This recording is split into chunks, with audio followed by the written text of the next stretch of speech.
hello, this is Dr. Swapna and welcome to your Learn Lab, your one-stop for learning. In our previous video, we have seen synaptic transmission, and before that, we have seen how nerve impulses are conducted across the axons of a neuron. Now, in continuation to that, we have today's video where we are going to study about neurotransmitters. Neurotransmitters are chemical messengers that convey signals from one neuron to another. Now, if you imagine your neurons to be like mobile phones, then neurotransmitters are like the text messages. When one neuron wants to text another neuron, it sends a neurotransmitter. Now, this is a very small topic, and in the second unit, which is titled Neurons and Nerve Impulses, in your first block of BPCC 102. Stay with me till the end, for I also have a story to help you remember the chemical messengers. Let's quickly revise the structure of synapse because this is a whole stage where the neurotransmitters play their role. So we have the presynaptic axon terminal here. Why is this the presynaptic axon terminal? Because this is the part of the axon that brings in the impulse, which has to be transmitted, right? So this is the axon of the presynaptic neuron, and this is the membrane. Okay. Inside this axon, we have synaptic vesicles. These are bags which are filled with the tiny chemical messengers called neurotransmitters. See, you can see it here. These are the vesicles which are filled with neurotransmitters. And then we have this tiny space between the two neurons. This space is filled with fluid, and this is called synaptic cleft. Now this is the space where these neurotransmitters are released. The presynaptic axon terminal releases the neurotransmitters into this fluid filled space, which is called synaptic cleft. And then we have the third part of the synapse, which is the postsynaptic dendrite, which means this would be the receiver cell. This is the cell that receives the neurotransmitter from the presynaptic axon terminals. And membrane of this receiving cell will have specific receptors which will specifically bind to these neurotransmitters. And these receptors are attached to ion channels, which could be this could be sodium ion channels or it could be potassium ion channels, right? So when the neurotransmitters come and bind to these receptors, it results in opening of a channel based on which either the function of the neuron will be activated or the function of the neuron will be disabled. This much we have already seen in our previous video, right? In case you haven't watched that video on synaptic conduction, I strongly suggest you go back and watch it and then come back. For your ease, I'll put the links in the description. Alright, now let's study about the actual heroes, the neurotransmitters. So, we said neurotransmitters are small chemical molecules used by the nervous system to transmit messages between neurons or from neurons to muscles, or it could be neurons to any other cell like the glands which secrete hormones or enzymes. Okay, this neurotransmitters are produced inside a neuron and are stored inside the synaptic vesicles. So these chemicals are synthesized inside the somatic to the cell part, the cell body, and then it is stored inside the synaptic vesicles from where it is released into the synaptic cleft. Okay, and more than 100 different neurotransmitters have been identified till date. So it's not one or two. We have more than 100 neurotransmitters that have been identified till date. Now, let's look at some of the important neurotransmitters which we have to understand or study. So, based on the chemical composition or based on what the neurotransmitters are made of, we have these different categories. Okay, the first category is amino acid neurotransmitters. Amino acids are building blocks of protein. Okay, we learnt about the building blocks of life, which was cell, right? Similarly, All proteins are made up of smaller building blocks called amino acids. These amino acids join together in different combinations to form proteins. You take any protein on earth, all those proteins are made of amino acids. Alright, so these are the neurotransmitters which are basically amino acids. And examples are glutamate, glycine, and GABA or gamma amino butyric acid. These are the examples of neurotransmitters which are simply amino acids, and these are parts of proteins.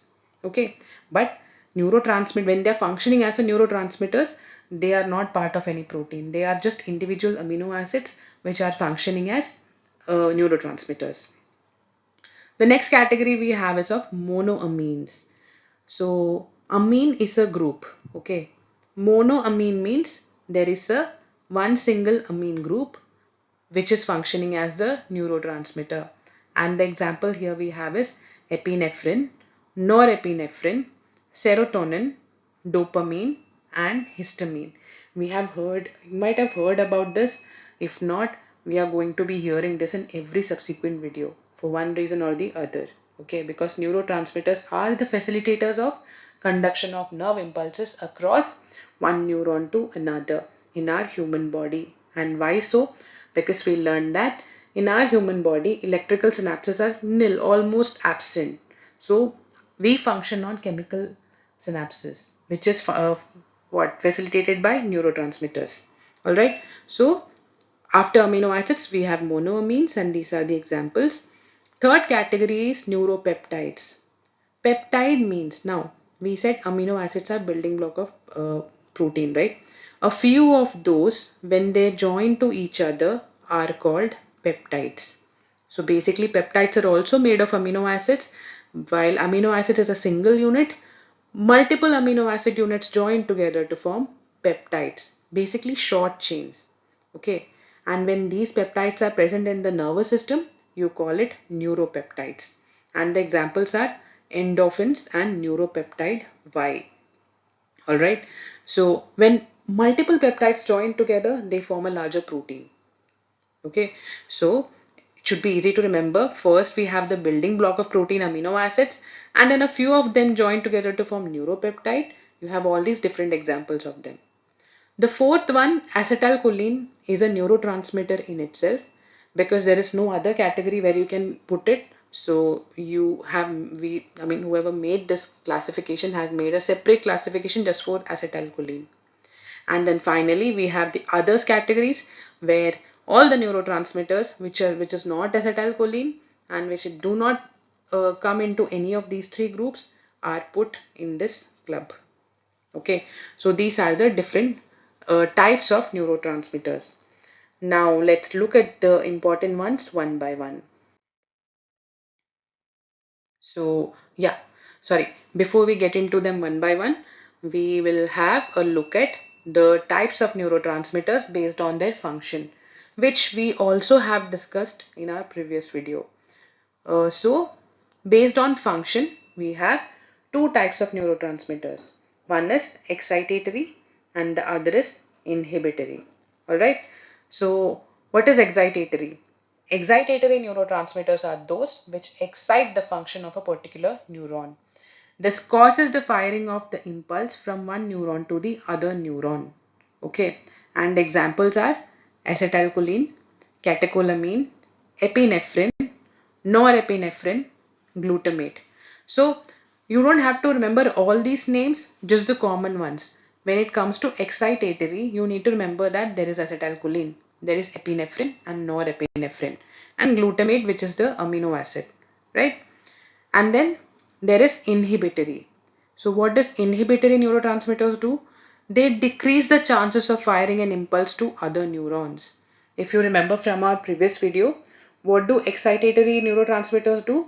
They open up the sodium channels, because of which there is a sodium influx into the postsynaptic neuron, and it results in a generation of action potential if the threshold potential of minus 55 millivolt is reached, right? And what does inhibitory neurotransmitters do? They open potassium channels. So when the potassium channel is opened, potassium goes into the cell and the cell goes into a hyperpolarized state wherein no impulse is generated, right? So these were the excitatory and inhibitory neurotransmitters, and examples are serotonin. It is an inhibitory neurotransmitter. Then we have GABA, which is gamma aminobutyric acid, and glycine. If you remember, both of these are amino acid neurotransmitters. Okay. Yeah. Now finally we come to the individual neurotransmitters. And the first one we have here is acetylcholine. Acetylcholine is the first neurotransmitter that was ever identified. So this is kind of the grandfather of all neurotransmitters because this was the first one that was identified. Okay. And what is its function? Main function of acetylcholine is neuromuscular function, which means it stimulates the contraction of skeletal muscles, allowing movement. It also slows down the contraction of heart muscles. So your skeletal muscles are the muscles that help you in locomotion, from moving from one part to another, or in simply moving your hands across, or picking something or dropping something. All of the actions that you do using your limbs are results of skeletal muscles. Alright. So acetylcholine stimulates the function of skeletal muscles. Contraction means it makes the skeletal muscles move. While when it comes to your heart muscles, it slows down the contraction so that your beating of the heart slows down. Okay, so you can compare acetylcholine to a remote control. You might have seen those toys, right, where there are cars which are controlled by the remote controls. So acetylcholine is kind of that remote control that tells the muscles when to move, when not to move, or where to move and what to do with the movement. Okay, so that was acetylcholine, the major function of acetylcholine. The other functions include sleep regulation, learning, and memory. Acetylcholine also helps in regulating your sleep patterns and your learning and memory functions. All right. Next we have dopamine. Dopamine is referred to as pleasure chemical because it is released when mammals receive a reward in response to a behavior. Okay, so this is kind of getting a like button on your social media channel. For me, every like I get for my video is a dopamine hit, which makes me feel good and motivates me also, right? So make sure you go and like my video and yeah, subscribe also. So yeah, so this is dopamine for you, the pleasure chemical. Now, it has both excitatory and inhibitory effects based on the synapse being affected. How is this based on the synapse? If you remember our previous video on synaptic transmission, we know that neurotransmitters go and bind to specific receptors. And these receptors are what? Clubbed with ion channels. And these ion channels could be either sodium channel or potassium channel. If it is goes and bind, if it is binding to a receptor clubbed to a sodium channel, this will result in excitation of the neuron or nerve impulses generated.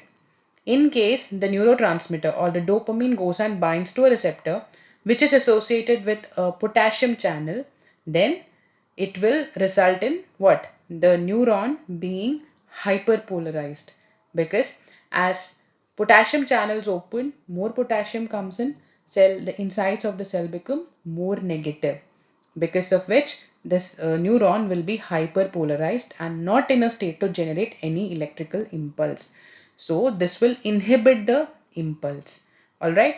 So based on the synapse being affected, it can be both excitatory or inhibitory in nature. And dopamine is found in the brain. Deficiency of dopamine can cause tremors. So what happens if there is a deficiency of dopamine? Deficiency of dopamine means there won't be enough neurotransmitters to do what? To uh, convey the message coming in from one neuron to another neuron, right? When there is no message being conveyed, the muscles don't know what to do.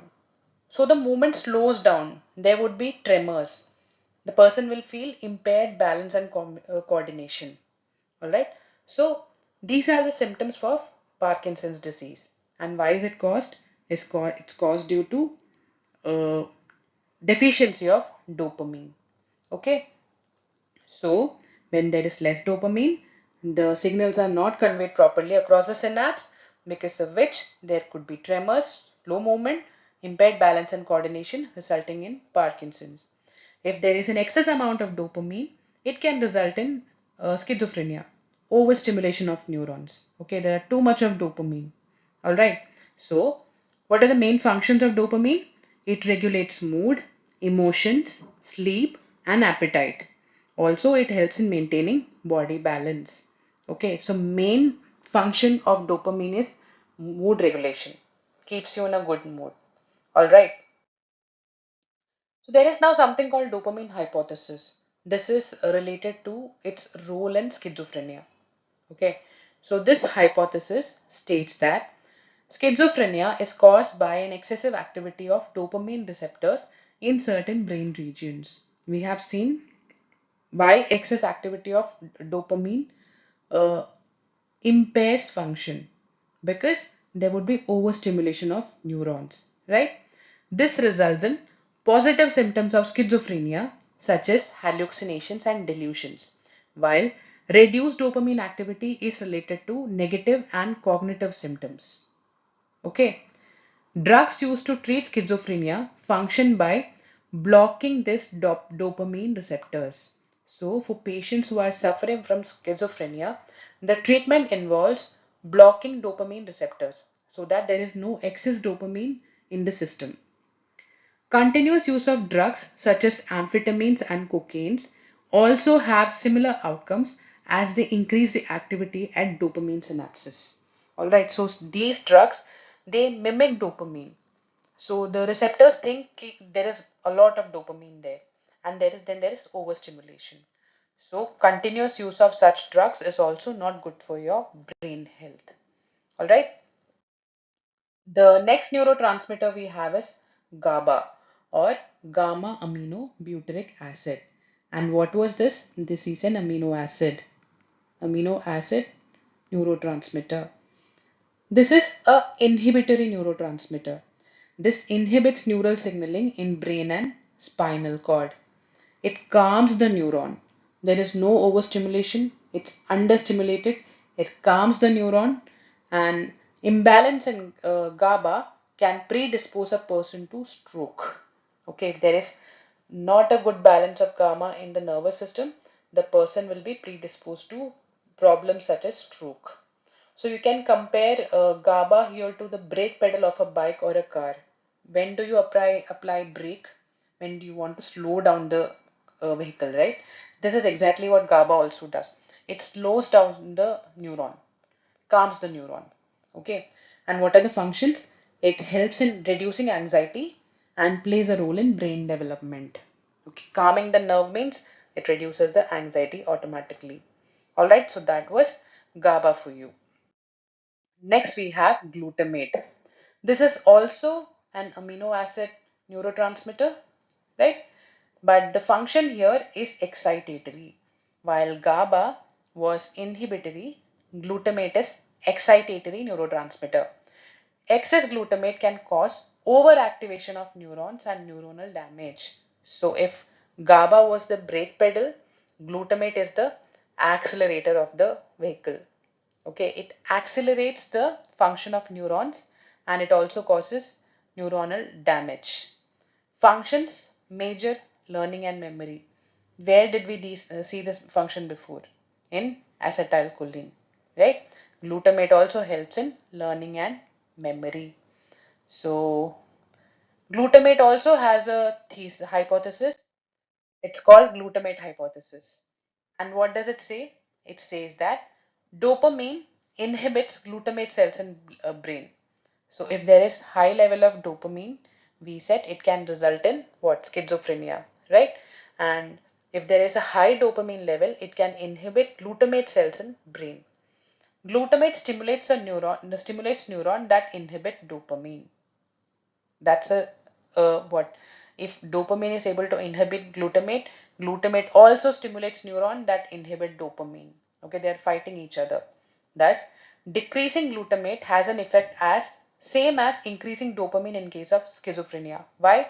Because glutamate is inhibiting dopamine. So if there is no glutamate, automatically it increases. There is no nothing fighting dopamine for the receptors, right? So when there is nothing fighting dopamine, dopamine will also increase. So decreasing glutamate has the same effect as that of increasing dopamine in case of schizophrenia. This is for patients who already suffer from schizophrenia. All right. So antipsychotic drugs that decrease dopamine increases glutamate. So to decrease the dopamine in schizophrenic patients, what you do is you increase the glutamate in their body. All right. So this is something that you need to remember. Glutamate, what does it do? It inhibits dopamine. What does dopamine do? It inhibits glutamate in the brain. Okay. So for treating schizophrenia, you need to decrease dopamine, and for that you can increase the glutamate. All right. Here I have a chart of 8 main neurotransmitters, and yeah, we didn't discuss about adrenaline and noradrenaline, right? So yeah, let's do it here. So adrenaline is also an important neurotransmitter which is responsible for your fight or flight response. Whenever your brain perceives that you are in any danger, it releases this neurochemical which is adrenaline. It prepares your body to either run away from the situation or fight in the situation. All right. So adrenaline is what helps you deal with a difficult or dangerous situation. It is produced in a stressful situation. It increases the heart rate and blood flow, leading to physical boost and heightened awareness. All right. Now, next, adrenaline. It helps you to concentrate in whatever you're studying or your work, or you might be listening to someone or watching something. It helps you to basically concentrate. It affects attention and responding actions in the brain. It contracts blood vessels, increasing blood flow. All right. Then we have already seen dopamine for pleasure. Serotonin, it improves mood. It contributes to well-being and happiness. It helps you to sleep properly. It helps to maintain the sleep cycle and digestive system regulation. It's affected by exercise and light exposure. All right, that was serotonin. It keeps you in a good mood. And they say sunlight helps you to boost serotonin. Then we have GABA, which we have seen has a calming effect. Acetylcholine also we saw, it helps you in learning and also in motor functions. All right. Then glutamate for memory again and learning. Glutamate we also saw that glutamate inhibits dopamine and it's used as a treatment for schizophrenic patients. All right. Last we have endorphins. These gives you a feeling of euphoria. It is released during exercise, excitement and sex, producing well-being and euphoria. It helps in reducing pain also. So now these are the 8 neurotransmitters that you need to remember. How to remember? I have a fun story for you which will help you to remember these 8 neurotransmitters and all their functions. Alright, so this is how the story goes. In the heart of the jungle lived a gorilla named Glory. Okay. One day she heard a tiger growl and her adrenaline kicked in. Her heart raced, ready to fight or flee. So, first one, when she heard the tiger growl, the adrenaline kicked in. And what did she do? Her heart raced and she was ready to fight or flee. Right then, GABA, her gentle parrot friend, flew down and whispered calming thoughts in her ear, helping her relax, slow her breath, and raising heart. Okay, now the tiger growled, but it may not be anywhere near, right? Or it may not be even a tiger. So Gaba the gentle parrot flew down and whispered calming thoughts into Glory's ears, helping her relax, slow her breath and racing heart. Now as she continued walking further, noradrenaline buzzed around her like a focused bee, making Glory concentrate on the rustling sounds in the bushes. Was it danger or was it just wind? So, first one, adrenaline.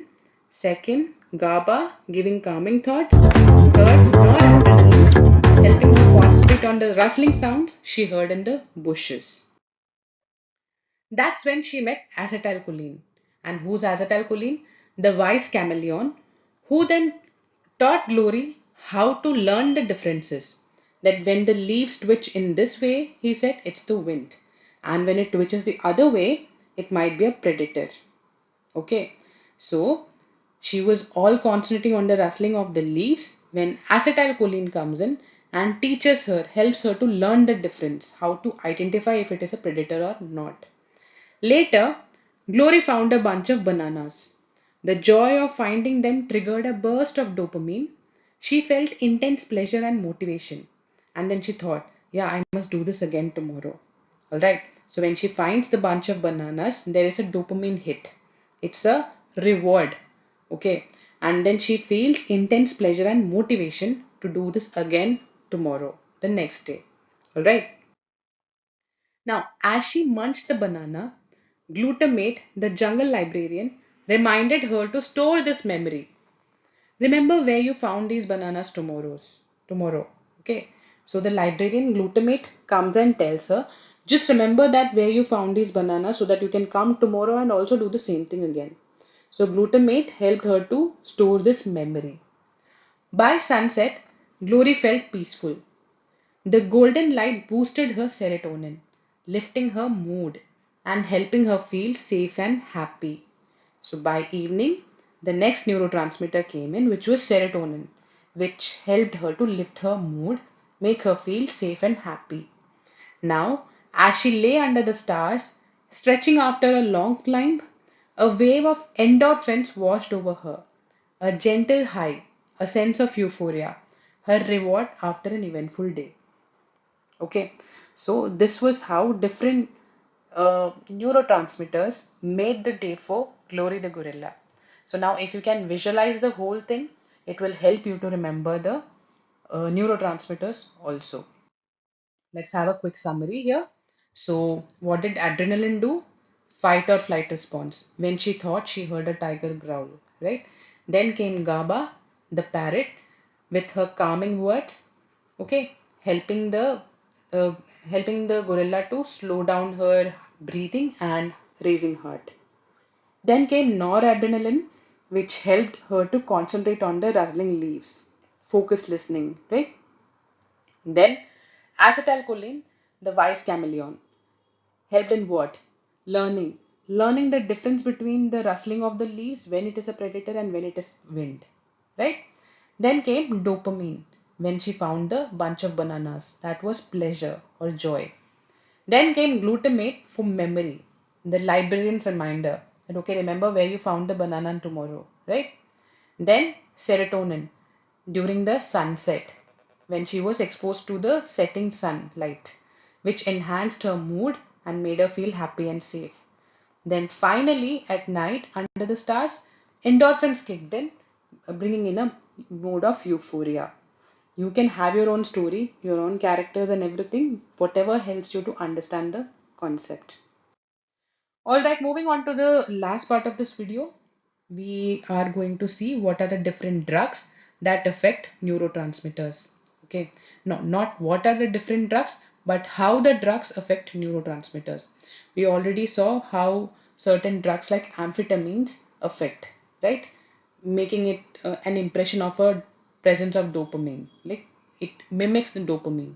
Alright, so similarly, drugs may act in two ways, as an agonist or an antagonist to the neurotransmitters.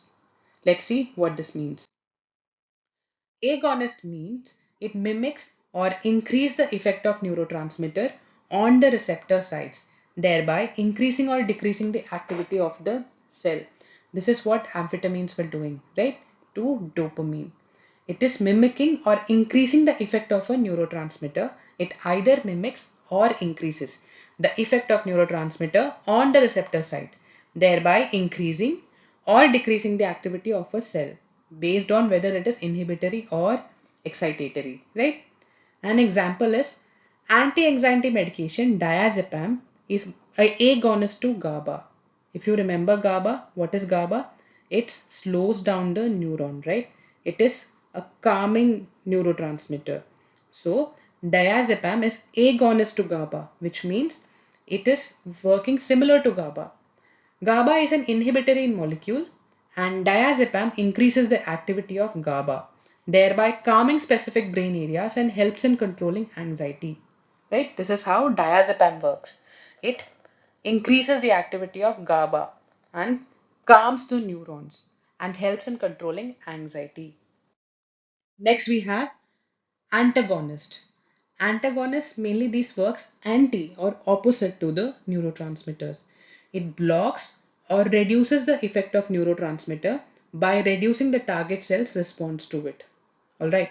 So if a drug is antagonist to an inhibitory neurotransmitter, it will result in excitation.